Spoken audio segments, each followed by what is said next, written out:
What a crowd. It's intimidating a little bit. Dean Schmidtlein, members of the faculty, proud parents, and class of 2017 graduates, thank you very much for this honor of speaking to you today. Exactly 30 years ago, I was sitting where you are today. Class of 87 initiates today its reunion, its 30th reunion, and I'm in there. I once read that convocation and commencement speeches are a student's last lesson before they set out to pursue their dreams. With that challenge in mind, I decided to share with you two things. First, the most important lesson I learned as a student at MIT and what it might mean to you. Second, the most important lessons I learned over the past 30 years and which I wish I had known at my own graduation. Let me start by saying that MIT Sloan changes your perception of the world as well as the way you are perceived by the world. The rigor, perseverance, and grit required to succeed in this very special place differentiates and sets you apart in any endeavor that you choose to pursue. I learned many things in this wonderful place. There has not been a single day in the last 30 years that I didn't use the analytical, organizational, and communicational skills that I learned as a student here. Graduates and parents, rest assured that you have made a wise investment, and not just from a financial standpoint. Students, you have invested in yourself, and you will never be the same. Today, you are a much more valuable person for you and for the society than the one you were 2 years ago. Now, let's talk a little bit about myself. In addition to all the expected lessons learned in and out of the classroom, the essential takeaway of the student experience, I learned at MIT a most important lesson, a lesson in humility. Yes, humility. Let me start by saying that I am Argentinian. The Latin Americans in the room, probably the ones who laughed, are probably familiar with the reputation that Argentinians have, and it's not necessarily a very positive one. In the last 100 years, Argentinians lost a good chunk of their wealth and their leading position in the Americas, and yet they didn't lose their cavalier attitude. They have a tendency to boast about their soccer teams, their beef, their wine. You get the picture. And I'm talking about 30 years ago. In the last 30 years, we got the two best soccer players in the world, Maradona and Lionel Messi, and not even talk about Pope Francis, who by every single standard is the most beloved Pope that mankind has known. I suspect that it was an Argentinian who first said, "I used to be conceited, but now I'm perfect." When I received my acceptance letter from Sloan 32 years ago, I was ecstatic. It was a dream come true. Little did I know at that time that I was in for a deep and profound shock. As a student in the University of Buenos Aires School of Engineering, I was used to being a top achiever, and I grew accustomed to this coveted status. Everything always seemed fairly simple and straightforward, and then I came to Sloan. Despite my relentless efforts, I was unable to finish any of my exams here, regardless of the subject. At first, I didn't know what was going on. It took me some time to understand two things. First, exams are designed not to be finished by 99% of the population. Otherwise, it would be impossible to differentiate student performances. Second, and much more important, while you can be number one in your little corner, it's unlikely that you will hold that same position at Sloan where you are studying with the cream of the crop of the world. For those who don't know, each of you has displaced more than 15 people to be here. And those that you displaced were at the very top, were the best also. I had to exert an enormous amount of effort to remain among the best in the class at Sloan. This fact was instrumental to push my performance to levels that I had never before envisioned. That is called peer pressure. How on earth could I have continued to be arrogant once I had met people, students and professors alike, that were so competent and accomplished? This lesson, which I learned the hard way, profoundly changed the way I relate to people since then. Simply stated, Sloan made the miracle happen. It had succeeded in teaching a lesson of humility to an Argentinian. As a general rule, and your takeaway, arrogance is a dangerous character trait that will get you nowhere. It turns people off and impedes cooperation. Yet it is very common to see that type of behavior among recent graduates. Avoid that at all costs. If you are good, that you are, then prove it. You don't have to resort to arrogance. Let your work speak for yourself. Before delving into the most important lessons that I have learned in the past 30 years, let me talk for a minute about the most critical decision you are facing right now, deciding what you want to do with your professional life. I have often heard recent graduates describing this election as the choice between two separate paths. Either you go after your dreams and the things you love doing, which can be creating value through difficult problem solving, catering to unmet needs, or capturing untapped opportunities. Or, number two, you chase money and try to become rich quickly. This divergence doesn't exist. It's a mirage.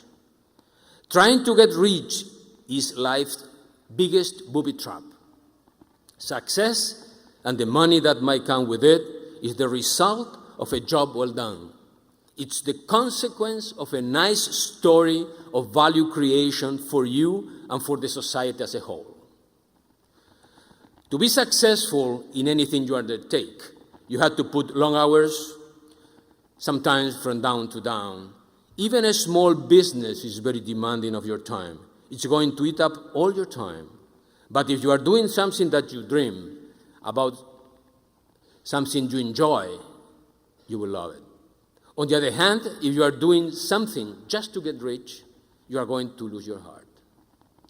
Now that I have stated that success is a consequence of pursuing your interest, let me go over the lessons that I have learned and which have led to exceptional value creation, and not only financial. First, you are worth the size of the problems you solve. You should chase and focus on solving big problems. Solving problems related to a small or a large amount of resources might require the same amount of effort. However, solving problems related to a large amount of resources is just much more valuable. Therefore, focus on large, complex problems and you will reap the benefits of its solution.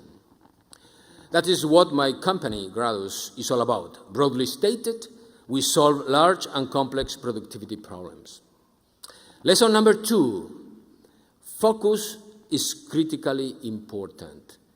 You can do anything you want, but not everything. You have to choose. You have to make choices. Lesson number 3, successive approximation is better than delayed perfection.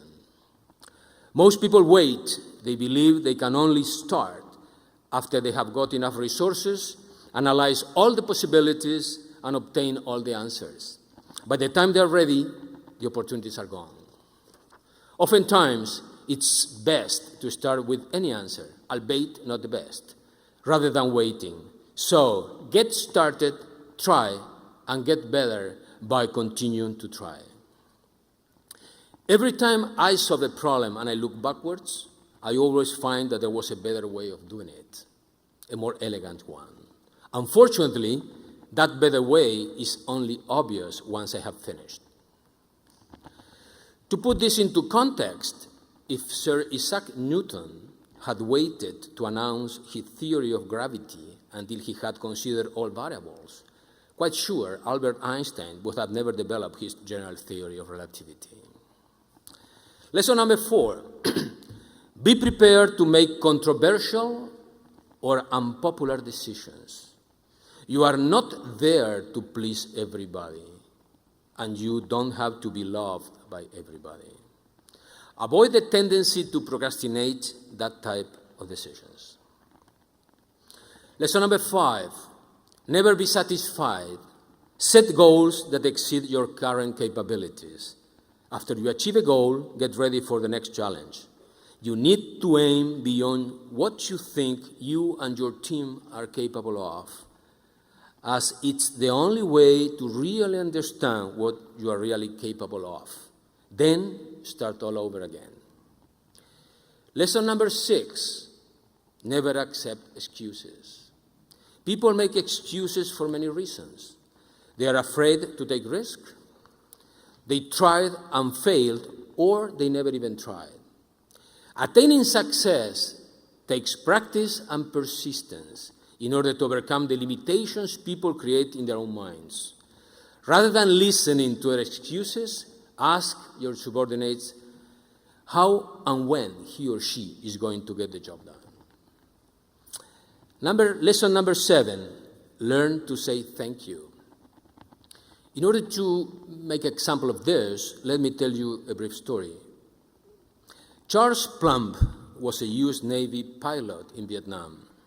After 75 combat missions, his plane was destroyed by a surface-to-air missile.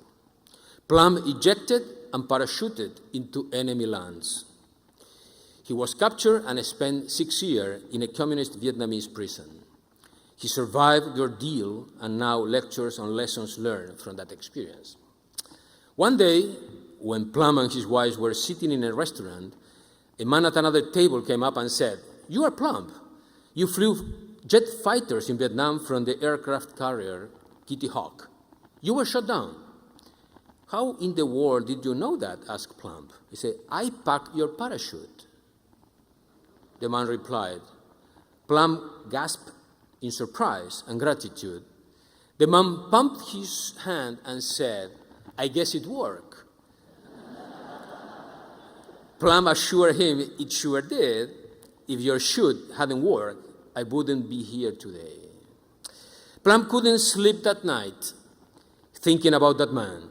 Plumb said, "I kept wondering what he might have looked like in a Navy uniform, a white hat, a bib in the back, and a bell-bottom trouser.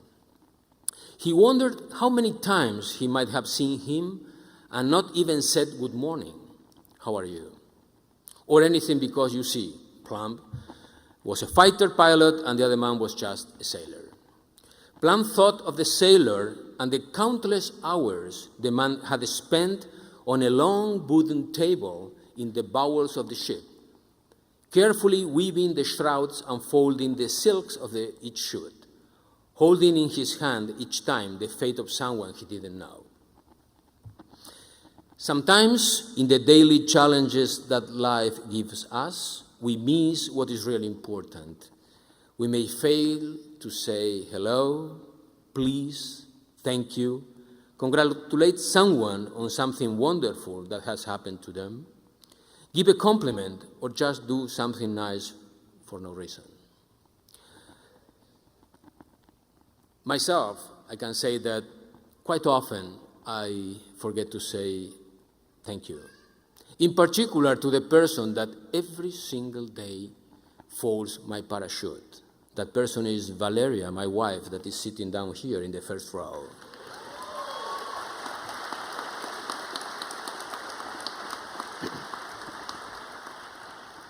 So thank you. Lesson number 8, surround yourself by the best people you can. Let me illustrate this point with an example. Some of you might know it. Jorge Paulo Lemann, the Brazilian richest man, before succeeding with his Banco Garantia that enabled him to buy one beer company, merge with another beer company, go to another beer company, and eventually take all the 1/3 of the beer of the world. And on top of that has Heinz, so your ketchup and your mustard, and also has Kraft, your chocolate, and why not some hamburgers, Burger King. And he coupled up with Warren Buffett lately. Before succeeding with his Banco Garantia, he broke 2 trading houses. When asked what he had made different the 3rd time, he said, "The 3rd time I used exactly the same business plan. The difference the 3rd time was that I surrounded myself with 2 wonderful partners, Marcel Telles and Beto Sicupira. That made the difference." Lesson number 9. Celebrate your wins, but don't get complacent. The most dangerous poison is the feeling of achievement. I could go on and on. Let me tell you a little bit of a secret. I had not 9 lessons, but 10 lessons. And I decided to take 1 lesson out. And for a very simple reason, I couldn't avoid thinking that some of you might think that I put 10 lessons in order to be similar to the 10 Commandments. Okay? And at some point think that I can be the one that wrote the 10 Commandments, right?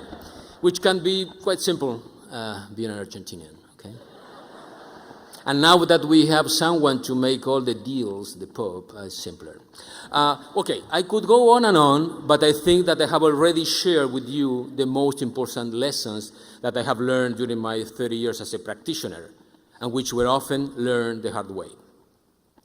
Now, as I approach the end of my pitch, I want to let you know what my desires are for all of you as you start the next chapter in your life.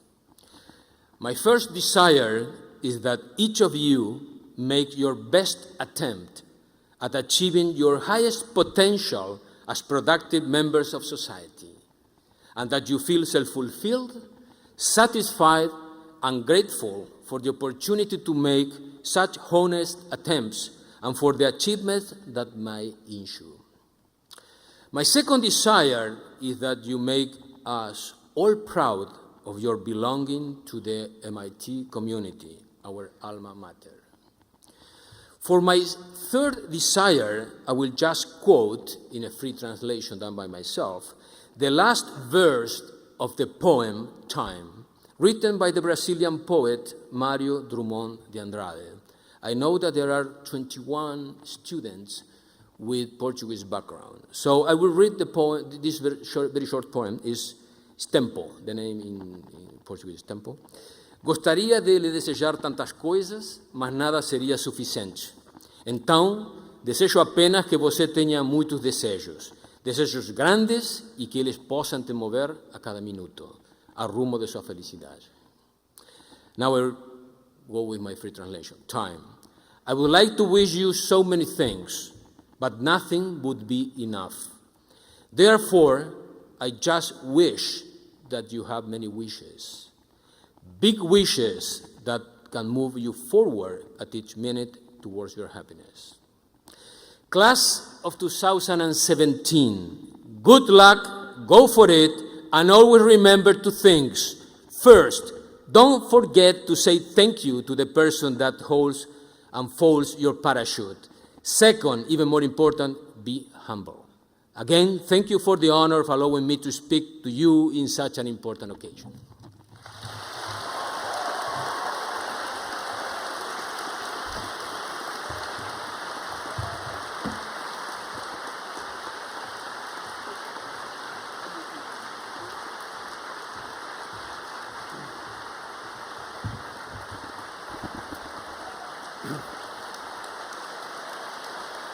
He's amazing.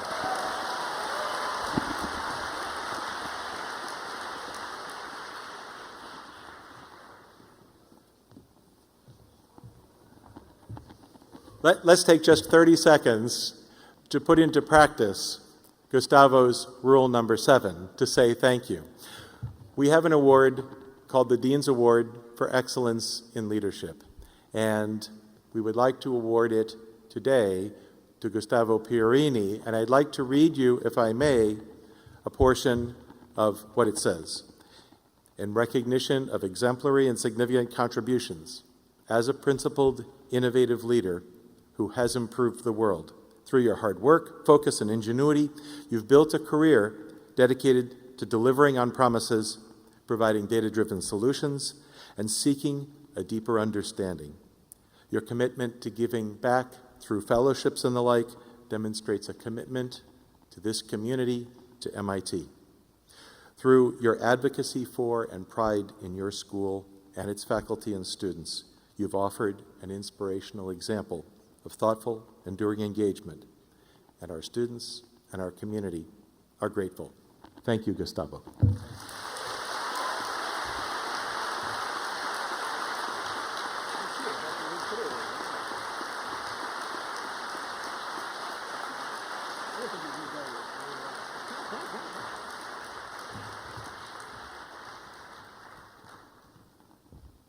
At the very least, I have to say thank you to you all. Thank you.